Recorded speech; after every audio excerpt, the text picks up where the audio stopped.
आज मैं एक माँ की पीड़ा आपके सामने लेके आया हूँ। उसके पिता की पीड़ा लेकर आपके सामने आया हूँ।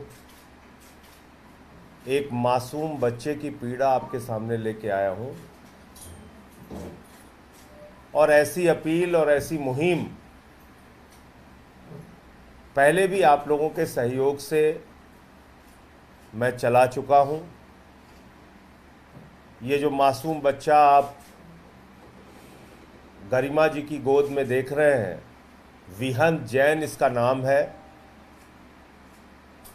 और डॉक्टरों ने इसको बताया है कि SMA टाइप 2 की इसको बीमारी है, स्पाइनल मस्कुलर एट्रोफी टाइप 2, जिसमें डॉक्टरों ने चेतावनी दी है कि अगर 2 साल की उम्र तक इस बच्चे को इंजेक्शन नहीं लगा तो फिर इसके जीवन के साथ गंभीर खतरा और संकट हो सकता है। और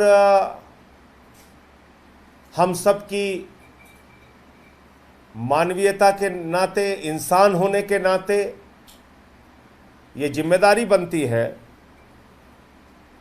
कि बूंद बूंद से घड़ा भरता है। ये जो इंजेक्शन लगता है ऐसी बीमारी में, वो बहुत महंगा होता है अपने आप में। वो किसी भी सामान्य व्यक्ति के लिए उसका खर्च उठा पाना संभव नहीं है। 17 करोड़ रुपए का इंजेक्शन लगता है। 17 करोड़ रुपए का इंजेक्शन अगर इस बच्चे की 2 साल की उम्र पूरे होने तक उस इंजेक्शन की शुरुआत नहीं हुई तो इसके जीवन के साथ बहुत गंभीर संकट पैदा हो जाएगा। इनके पिताजी इंजीनियर हैं। इस बच्चे की माँ जो है वो, उन्होंने चार्टर्ड अकाउंटेंट की डिग्री उनके पास है, CA है, लेकिन अपनी नौकरी छोड़ दी बच्चे की वजह से। तो मैं इस देश के लोगों से, दिल्ली के लोगों से हाथ जोड़कर विनती और अपील करना चाहता हूं, इस बच्चे का जीवन बचाने के लिए आप लोग आगे आइए। जो कुछ भी आपसे संभव हो, 100 रुपए से लेके 1 लाख रुपए तक, 1 लाख रुपए से लेके 10 लाख रुपए तक, या उससे ज़्यादा, जो आपकी क्षमता हो, मैं दिल्ली के लोगों से हाथ जोड़कर विनती और अपील करना चाहता हूं कि त्रिनगर के रहने वाली गरिमा जैन के इस बच्चे विहन जैन की मदद में आगे आइए। मैं आम आदमी पार्टी के कार्यकर्ताओं से भी अपील करूंगा, सभी पार्टियों को, और इसमें कोई पार्टी की सीमा नहीं है। बीजेपी के हमारे जो मित्र हैं, कांग्रेस के जो मित्र हैं, जो किसी भी दल से जुड़े हुए हैं, किसी भी संस्था से जुड़े हुए हैं, सामाजिक संस्थाओं के लोग हैं, मंदिर संस्थाओं से जुड़े हुए लोग हैं, अलग अलग धार्मिक संस्थाओं से जुड़े हुए लोग हैं, मैं सबसे अपील करता हूं। जैन धर्म के मानने वाले हमारे लोग हैं, सबसे हाथ जोड़कर विनती कर रहा हूं, इस पुनीत कार्य में, इस सेवा के कार्य में, इस जीवन को, विहंत के जीवन को बचाने की मुहिम में आगे बढ़िए और मदद कीजिए। और मैं मीडिया के मित्रों से भी विनती करूंगा, प्रार्थना करूंगा। देखिए, राजनीतिक खबरें तो आप बहुत करते हैं, लेकिन आज एक स्वर में हम सबको अपील करनी चाहिए। किसी भी माँ बाप के लिए अगर उसके बच्चे को ये बीमारी हो गई तो इलाज कराना, इंजेक्शन कराना, इंजेक्शन लगवाना असंभव है। तो सरकार से भी ये आवाज़ उठानी चाहिए, चाहे वो संयुक्त राष्ट्र में ये मुद्दा उठे, दुनिया के तमाम विकसित देशों के सामने ये मुद्दा उठे, कैसे भी करके पूरी दुनिया में, मैं तो कहता हूँ जहाँ भी इस बीमारी के बच्चे हैं उनको इंजेक्शन सस्ता मिलना चाहिए। 10 करोड़, 15 करोड़, 17 करोड़ के इंजेक्शन कौन लगवा सकता है? कौन लगवा सकता है? तो ये इस बच्चे की कुछ डिटेल है। मैं चाहूँगा कि इनके पिताजी आपसे वो इसके पूरे डिटेल के बारे में बताएंगे, जैसे आपको डोनेशन करना है, और आप लोग इस पर इस मुहिम में शामिल होइए। और जैसा कहा जाता है कि भाई अगर आप किसी अभियान की, किसी मुहिम की शुरुआत कर रहे हैं तो उसकी शुरुआत पहले घर से होनी चाहिए। तो मैं अपनी ओर से, जैसे दूसरे बच्चों के लिए 1 लाख रुपए की धनराशि का सहयोग मैंने किया था, इस बच्चे के लिए भी मैं अपनी ओर से 1 लाख रुपए की धनराशि का सहयोग करूंगा। और बाकी सबसे मैं हाथ जोड़कर विनती कर रहा हूं कि आप लोग इस मुहिम में आगे आइए, विहंत का जीवन बचाने की मुहिम में। मैं इनके पिताजी से कहूँगा कि ये पूरी बैंक डिटेल और जैसे इसमें मदद के लिए आगे बढ़ना है वो आपको डिटेल बता देंगे।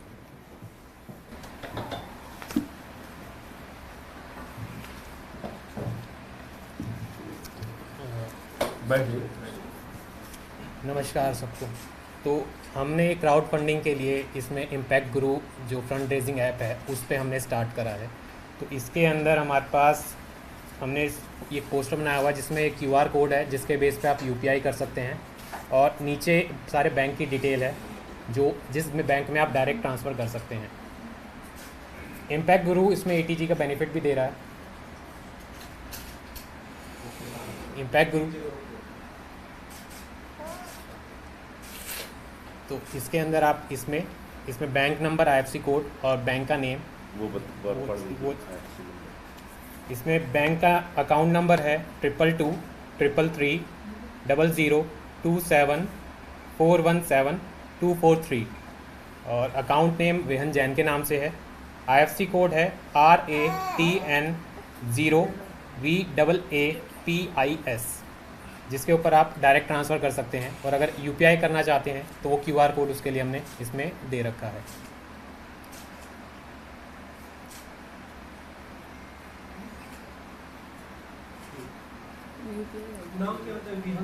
बेहंत जैन बच्चे का नाम है। हमने 18 मई से स्टार्ट करी है और अभी तक इसमें 17 लाख के करीब कुछ पैसे जुड़ चुके हैं। और आप कुछ बोलेंगे गरिमा? कुछ बोलेंगे? Thank you. गरिमा जैन जी हैं। मोहित और गरिमा। मोहित जैन पिताजी का नाम है और इनकी माताजी का नाम है बच्चे की गरिमा जैन। कोई आप लोगों का प्रश्न? तो आप लोग बैठ। हाँ मैं बैठता हूँ। ये लोग पहले रूम में बैठ। अलग से भी कुछ आप इस बच्चे के लिए पूछना चाहें तो आप लोग पूछिए, उसी कमरे में बैठ जाइए।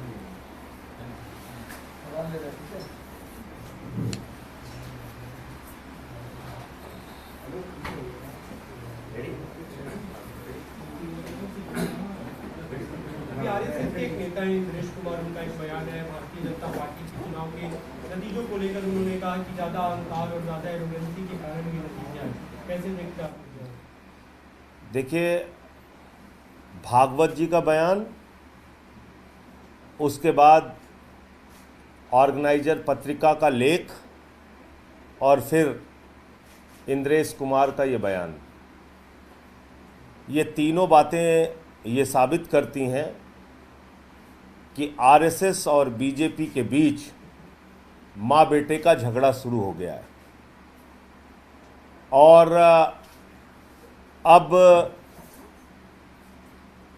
बेटे ने अपनी मां का त्याग करने का अभियान शुरू कर दिया है और मां ने बेटे को सबक सिखाने का अभियान शुरू कर दिया है।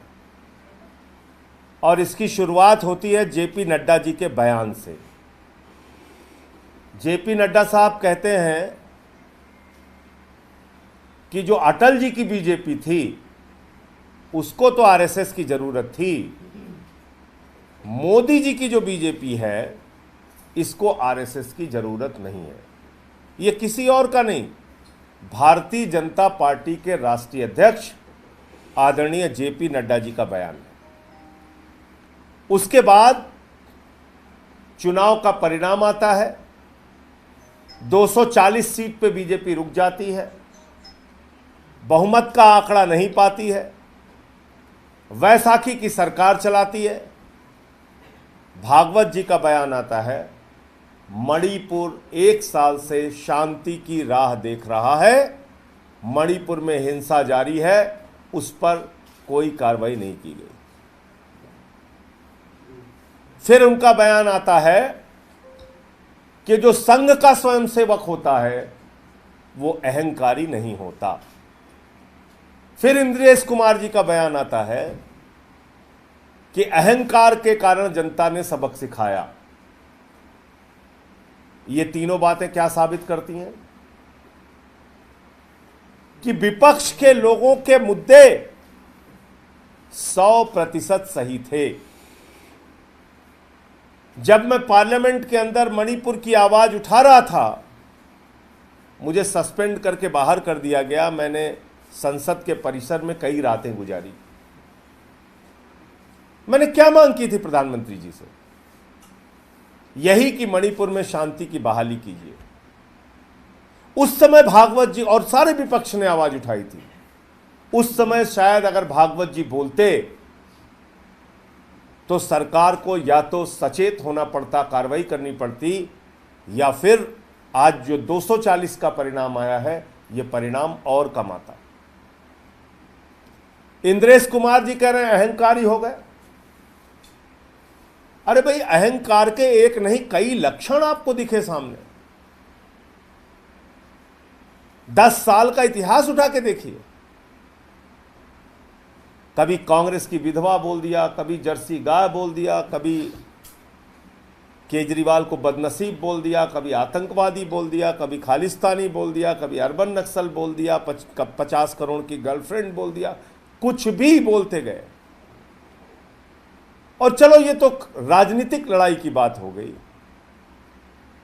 आपने भाषा की सारी मर्यादा पार कर दी। मटन, मुगल, मदरसा, मुजरा, ये शब्द बोल रहे हैं भारत के प्रधानमंत्री। सारे विपक्ष को पकड़ पकड़ के जेल में डाल रहे हैं। केजरीवाल साहब को पकड़ के आपने जेल में डाल दिया। अरे अहंकार की सीमा तो तब पार हो गई जब इन्होंने गाना बनाया, जो राम को लाए हैं हम उनको लाएंगे।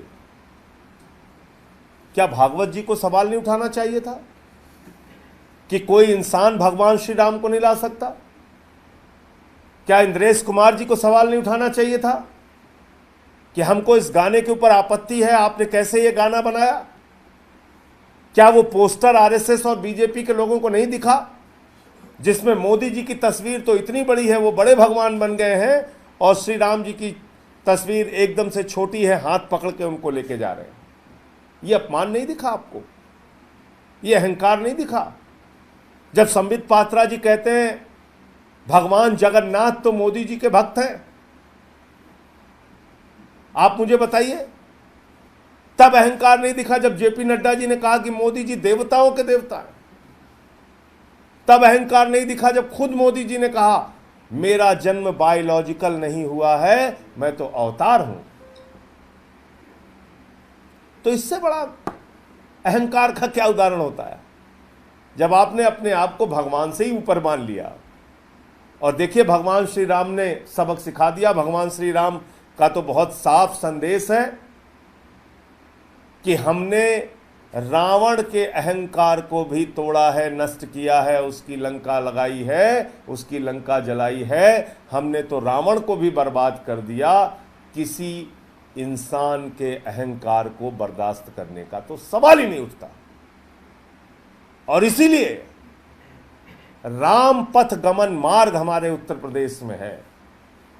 जिन रास्तों से प्रभु श्री राम होकर गुजरे, अयोध्या हारे, सुल्तानपुर कुशभवनपुर हारे, प्रतापगढ़ हारे, कौशाम्बी हारे, प्रयागराज हारे, चित्रकूट हारे, रामपुर हारे, सीतापुर हारे, श्रावस्ती हारे, अरे तो भोले शंकर की थोड़ी बहुत कृपा हो गई, वरना काशी से भी हार जाते। भोले शंकर की थोड़ी बहुत कृपा हो गई, वरना काशी से भी हार जाते। कांग्रेस को अपने इतिहास में सबसे ज़्यादा वोट 4,65,000 वोट वहाँ मिला। 52 से लेकर अब तक कांग्रेस कभी इतना वोट नहीं पाई। तो इसलिए इंद्रेश कुमार जी का बयान, ऑर्गेनाइजर पत्रिका में लिखा गया बयान और साथ ही साथ भागवत जी का बयान 100% कम से कम नरेंद्र मोदी जी के बारे में और इस सरकार के बारे में सही है।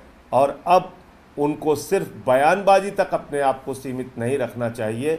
जो स्वयंसेवक बीजेपी के साथ हैं, जो स्वयंसेवक इस अहंकार को बर्दाश्त कर रहे हैं, जो स्वयंसेवक बीजेपी की सरकार में हैं, उनसे अपील करें कि नरेंद्र मोदी के विरोध में वो सामने आकर बोलें। सर, नीट को लेकर जिस तरीके से खबरें चल रही है, कल धर्मेंद्र प्रधान ने कहा कि सबूत नहीं मिले पेपर लीक के, लेकिन दूसरी खबर आ रही है कि गुजरात की गोधरा और बिहार में कुछ गिरफ्तारियां हुई हैं कि कुछ लोग, और गुजरात में तो अल्पसंख्यक मोर्चा के नेता थे बीजेपी के, जिनकी देखरेख में करीब 30 छात्रों से पैसे लिए गए और उनकी उम्र भरने के लिए बाकायदा जो टीचर्स थे उनसे डील हुई। इसको लेकर क्या कहेंगे? देखिए, नीट के घोटाले का 2 लाइन में मैं आपको समझा दूंगा बड़े आसानी से। 10वें का बच्चा भी बुला दीजिए, मैं अभी समझा देता हूं। 720 अंक पाकर 67 बच्चे टॉप कर रहे हैं। क्या यह संभव है? 67 बच्चे आज तक के किसी टेस्ट में, आज तक बता दीजिए आप। 720 720 720, यानी कि एक जगह सारे उत्तर तैयार किए गए और उसी के हिसाब से परीक्षाएं हुई और सबको बराबर बराबर का अंक मिल गया, सब टॉप कर गए। दूसरी बात, एक ही सेंटर से 6, एक ही कोचिंग सेंटर से 6 बच्चे टॉप कर गए। तीसरी बात, किसी को 719 अंक मिला है, किसी को 718, किसी को 717। अब इसके जो एग्जाम के नियम है नीट के, 4 अंक अगर आप कोई प्रश्न छोड़ते हैं तो घट जाता है, अगर आप कोई प्रश्न गलत करते हैं तो 5 अंक घट जाता है। तो 4 अंक घटा तो 716 हो सकता है, गलत किया और 5 अंक घटा तो 715 हो सकता है। तो 716 और 715 तो हो सकता है, 17, 18 और 19 बिल्कुल नहीं हो सकता। इसका मतलब घपला किया गया है। आप जरा कल्पना कीजिए, कल मैं एक पेट्रोल पंप पे था तो वहां का कर्मचारी अपना दर्द बता रहा था, कितनी मेहनत से अपना पेट काट के माँ बाप अपने बच्चों को पढ़ाते हैं, मेहनत करते हैं, मजदूरी करते हैं, कोचिंग कराते हैं, और उसके बाद इतनी मेहनत करने के बाद जब वो एग्ज़ाम देते हैं पेपर लीक हो जाता है। करोड़ों बच्चों का जीवन बर्बाद हो गया पेपर लीक के कारण। तमाम परीक्षाएं हुई, कभी 60 लाख लोगों ने पुलिस भर्ती में उत्तर प्रदेश में फॉर्म भरा, एग्ज़ाम दिया, पेपर लीक हुआ है, एग्ज़ाम कैंसिल हो गया, SIT बन गई साहब। इसी प्रकार से ये नीट के एग्ज़ाम का घोटाला है और मैं समझता हूँ इसमें केंद्र की मोदी सरकार सीधे तौर पे जिम्मेदार है, क्योंकि उनका एजुकेशन डिपार्टमेंट और NTA जो एग्ज़ाम को कंडक्ट करता है वो केंद्र सरकार के अधीन आते हैं। और ये कई प्रांतों में और ख़ास तौर से भाजपा शासित प्रांतों में, जिसमें गुजरात भी शामिल है, ये घपला और घोटाला हुआ है। ये बहुत बड़ा भ्रष्टाचार है। इसकी जांच करके जो लोग इसमें जिम्मेदार हैं उनकी गिरफ्तारी होनी चाहिए। संजय जी, पानी के मुद्दे पर बीजेपी घेर रही थी, अब आपके जो अलाई रहे हैं कांग्रेस, उन्होंने भी घेरना शुरू किया है। देवेंद्र यादव ने संसदीय आयोग को लेटर लिखा, कहा कि 17,500 करोड़ रुपए घोटाला हुआ है और अरविंद केजरीवाल ने दिल्ली की जनता को जो वायदे किए थे घर में पानी पहुंचाने से फेल हो गए हैं। देखिए, उसमें हमारी सरकार की मंत्री जो हैं आतिशी जी, वो लगातार इसके लिए प्रयास कर रही हैं कि दिल्ली के लोगों को घर घर पानी मिले। पीछे से बीजेपी की जो सरकार है हरियाणा की, वो हमसे दुश्मनी निकालने पे लगी हुई है। हमसे दुश्मनी निकालिए, कोई बुरी बात नहीं, लेकिन दिल्ली के लोगों को सज़ा क्यों दे रहे हैं भाई? 7 सांसद तो आपके जिताए दिल्ली के लोगों ने, और क्या हो गया? कहां है वो 7 सांसद? पानी पिलाने से ज्यादा पुण्य का काम क्या हो सकता है? तो मैं उन 7 सांसदों से भी कहना चाहूँगा, कम से कम हरियाणा से और केंद्र सरकार से अपील कीजिए, अपने एलजी से जाके मुलाकात कीजिए, पानी के मामले में ऐसा भेदभाव मत कीजिए, बाकी जो राजनीति करनी है करें। तो चाहे कांग्रेस पार्टी हो चाहे बीजेपी हो, मैं सबसे कहना चाहता हूँ, पहले पानी का इंतजाम दिल्ली में कैसे होगा इस मुद्दे पे हमारा साथ दें, दिल्ली के लोगों का साथ दें, फिर हमारे ऊपर आरोप प्रत्यारोप करते रहेंगे, राजनीति करते रहेंगे।